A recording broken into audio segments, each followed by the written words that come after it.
terlanjur menjadi sorotan gitu Pak. Boleh komentar Bang ya?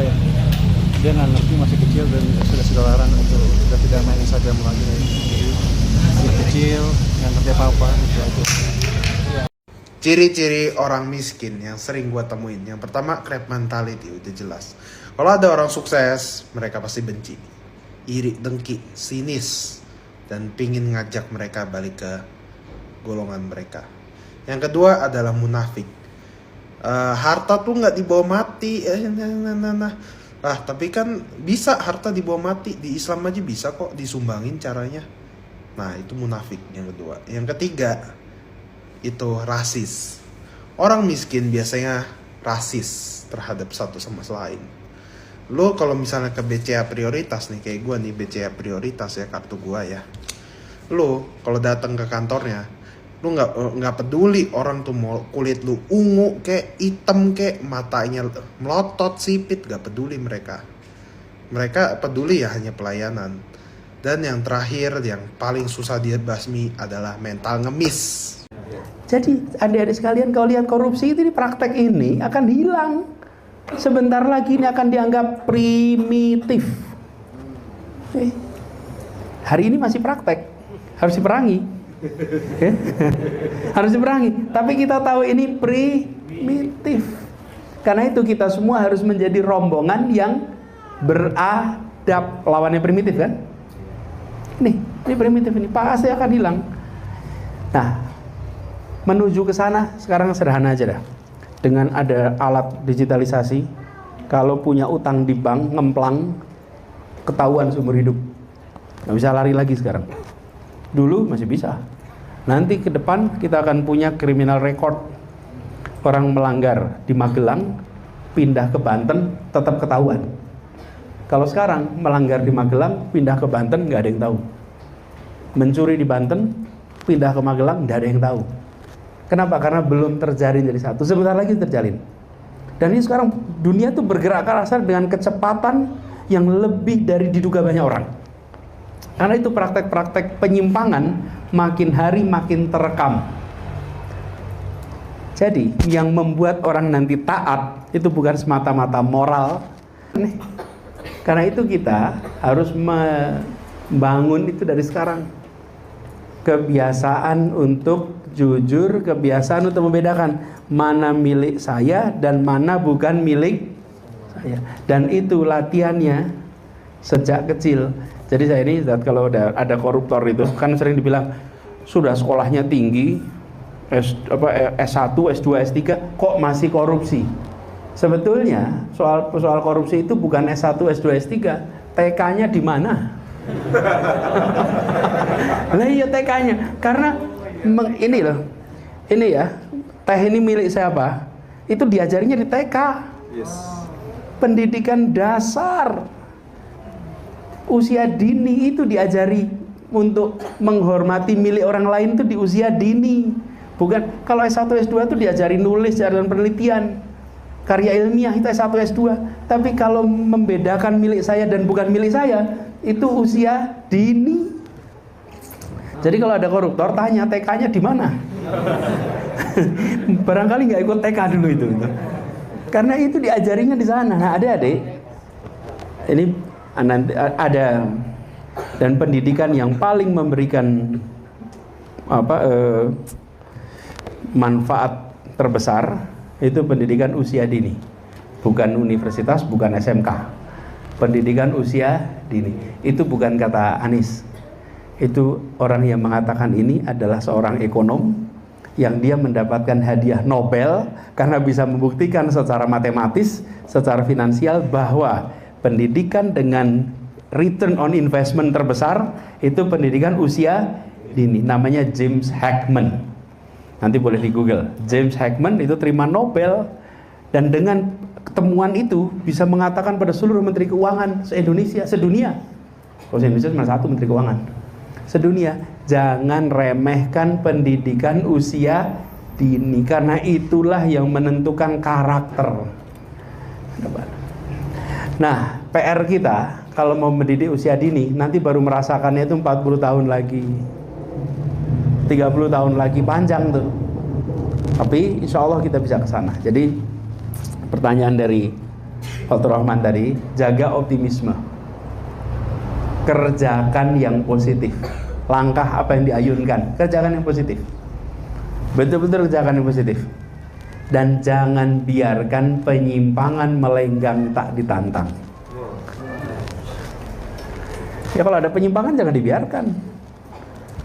Jangan dibiarkan. Jadi kira-kira nuansa itu yang harus ditumbuhkan di kita sehingga Indonesia kita bisa menjadi lebih baik.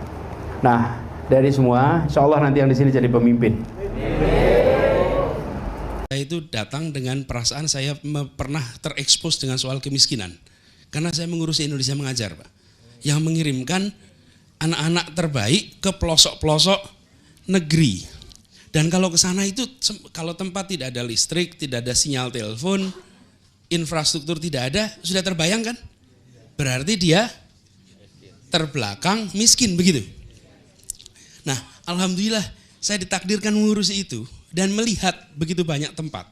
Jadi saya rasanya tahu kemiskinan. Lalu mulailah kampanye, datanglah ke kampung-kampung di Jakarta. Dan ketika mulai mendatangi kampung-kampung di Jakarta, di sini Pak, saya seperti, dan saya katakan berkali-kali, rasanya seperti saya baru melihat kemiskinan. Seperti orang yang belum pernah lihat kemiskinan. Karena kemiskinan yang ada di tempat ini adalah kemiskinan yang ekstrim. Habis sekalian, di Kepulauan Tanimbar, itu paling ujung. Bawahnya nanti Darwin, Australia. Itu di Kepulauan Tanimbar saya sampai ke paling ujung Pak, namanya Pulau Selaru. Itu di bawahnya itu udah gak ada lagi kecuali Darwin, Australia. Di sana miskin udaranya bersih. Miskin lahan yang luas. Miskin dengan ikan yang tersedia diambil kapan saja. Miskin dalam jaring pengaman sosial lingkungan sekitar. Betul Mas ya? Tapi begitu sampai ke sini, miskin dalam lingkungan yang amat sempit. 3 kali 4 diisi 6 orang, 7 orang. Di sini Mas ya. Ditambah dengan polusi yang luar biasa tinggi. Lingkungan yang sangat tidak sehat. Pekerjaan yang tidak menentu dan tidak pasti. Ditambah dengan suhu yang sangat tidak bersahabat. Bapak Ibu kalau datang kampung-kampung itu ada beberapa kampung yang ketika sampai keluar ujung kampung itu rasanya kayak baru bisa napas.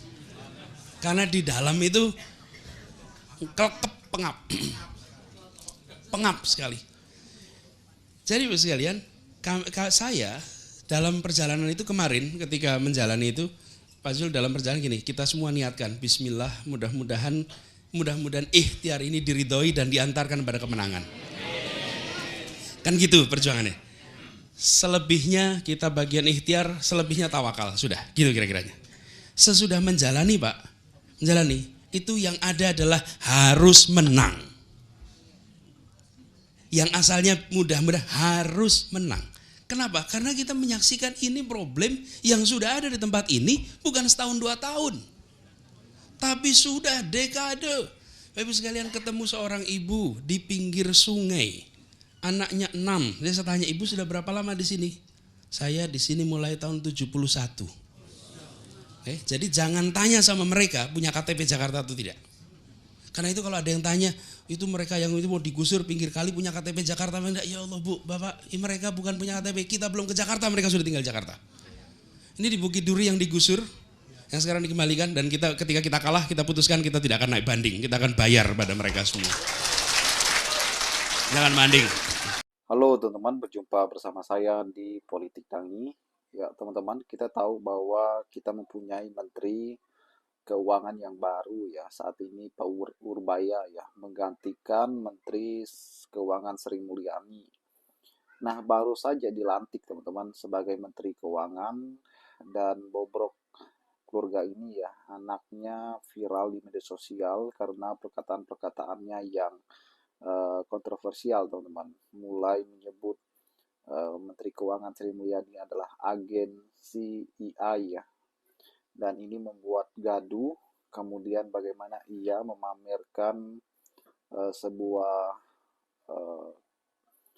black ya, kartu hitam teman-teman, dan menyindir soal kemiskinan, dan ini menjadi sorotan teman-teman. Dan ini berbeda dengan anaknya Pak Anies Baswedan ya, dengan prestasinya, tidak membuat gaduh dan sebagainya. Pidato Pak Anies Baswedan sangat luar biasa, memberikan kita sebuah pemahaman yang luar biasa tentang pemerintahan ya. Bagaimana Pak Anies memberikan sentilan terhadap atau pesan terhadap Menteri Keuangan agar mengelola negara ini dengan baik ya. Jangan sampai bahkan menterinya sendiri menjadi sorotan karena anak-anaknya atau keluarganya yang mungkin bisa membuat gaduh. Dan ini tercermin ketika Anies menjadi gubernur ya. Semua yang keluarganya itu mendukungnya ya, baik anak maupun istrinya ya, menjaga lisan, menjaga perkataan. Itulah kualitas dari sebuah jabatan ya, bukan dirinya sendiri yang menjadi jabatan, tapi bagaimana keluarganya juga menjadi contoh dan teladan. Bagaimana menurut kalian?